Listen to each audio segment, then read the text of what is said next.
So, a very warm welcome to our learners. Today, our topic for CTET 2024 is Growth and Development.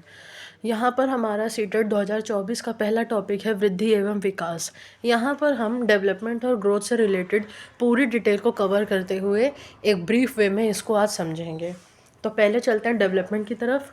Development क्या होता है? From dependency to autonomy is called as development. जैसे कि हम किसी पर depend होते हैं बचपन में, और फिर हम जब सेल्फ डिपेंड हो जाते हैं, वो जो प्रोसेस पूरा होता है वो डेवलपमेंट कहलाता है। ये लाइफ टाइम होता है, फ्रॉम वूम टू टूम चलता है ये, ठीक है। That is from dependency to autonomy self reliance is called as the development and it occurs throughout lifetime, that is from womb to टूम।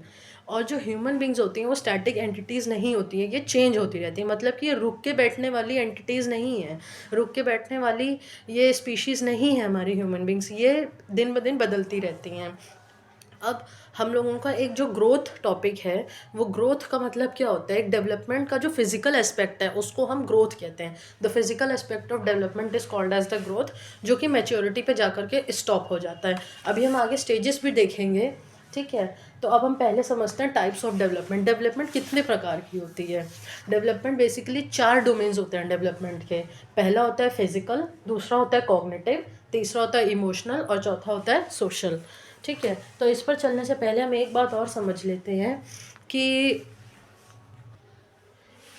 Development के अंदर दोनों तरीके के चेंजेस आते हैं, क्वालिटेटिव भी आते हैं और क्वांटिटेटिव भी आते हैं। क्वालिटेटिव मतलब हमारा क्या क्वालिटी हमारे अंदर डेवलप हो रही है, जैसे कि हम कैसा काम कर पा रहे हैं, एबिलिटी टू डू समथिंग, कैसी हमारी इमोशनल अंडरस्टैंडिंग है, हम लोग भावनात्मक दृष्टि से लोगों को कैसे समझते हैं, अपने आसपास के जीव जंतुओं को कैसे समझते हैं, वो हो गई क्वालिटेटिव चेंजेस।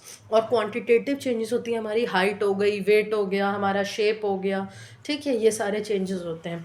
तो जो डेवलपमेंटल चेंजेस होते हैं वो प्रोग्रेसिव, ऑर्डरली और सीक्वेंशियल होते हैं। POS के मैनर में ये फॉलो करते हैं, प्रोग्रेसिव, ऑर्डरली और सीक्वेंशियल।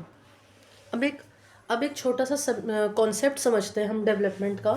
जैसे कि डेवलपमेंट होता है कॉन्सेप्शन से लेकर डेथ तक जितने भी हमारे अंदर चेंजेस आते हैं वो सारे डेवलपमेंट होते हैं, डेवलप अंडर आते हैं। और ये एक लिमिटेड नहीं है एक रैंडम चेंज के लिए, ये एक ऑर्डर वे में फॉलो होता है, एक मतलब एक प्रॉपर ऑर्डर ये फॉलो करता है।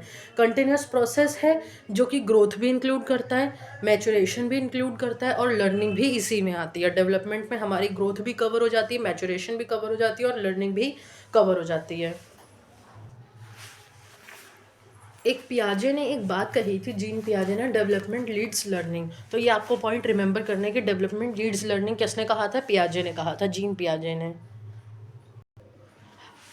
आगे आने वाली वीडियोस में हम पियाजे वगैरह की भी थ्योरी, वाइगोस्की की सब कवर करेंगे, तो आप उसके लिए चैनल पर बने रहें, उसको लाइक और सब्सक्राइब करके आगे शेयर भी करते रहें।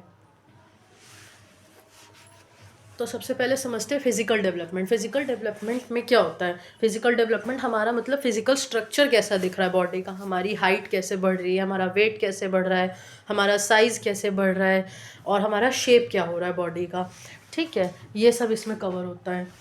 और कुछ 2 तरीके की स्किल्स भी आती हैं इसी के अंडर, ग्रॉस मोटर स्किल्स और fine motor skills. Motor skills का मतलब होता है हमारी पूरी बॉडी में मूवमेंट वगैरह करने के लिए जो स्किल्स हमारे अंदर डेवलप होती हैं। जैसे कि ग्रॉस मोटर स्किल्स में हमारी बड़ी मसल्स का काम आता है, जैसे कि आर्म्स हो गए हमारे, हाथ, लेग्स हो गए हमारे, पैर, हम दौड़ने में जैसे काम करते हैं, मतलब बड़ी बड़ी मूवमेंट हम लोग बड़ी बड़ी करते हैं जब, तब वो ग्रॉस मोटर स्किल्स में आता है। और फाइन मोटर स्किल्स में मतलब छोटी छोटी मूवमेंट जब हम करते हैं, जैसे कि छोटी छोटी उंगलियों की मसल्स मिल करके हम लोग लिखना सीखते हैं, ड्रॉ करना सीखते हैं, पेंट करना सीखते हैं। इसमें क्या होता है? वो मूवमेंट जिसमें हमारे हाथ, उंगलियां और आंखें, हैंड्स, आईज और फिंगर्स सारी एक सिंक्रोनाइजेशन में वर्क करती हैं, ताकि हम से एग्जांपल एक पिक्चर बना सकें। अब दोनों ही स्किल्स, दोनों ही ग्रॉस और फाइन मोटर स्किल्स का एग्जांपल लेते हुए हम एक एग्जांपल बता सकते हैं, जैसे कि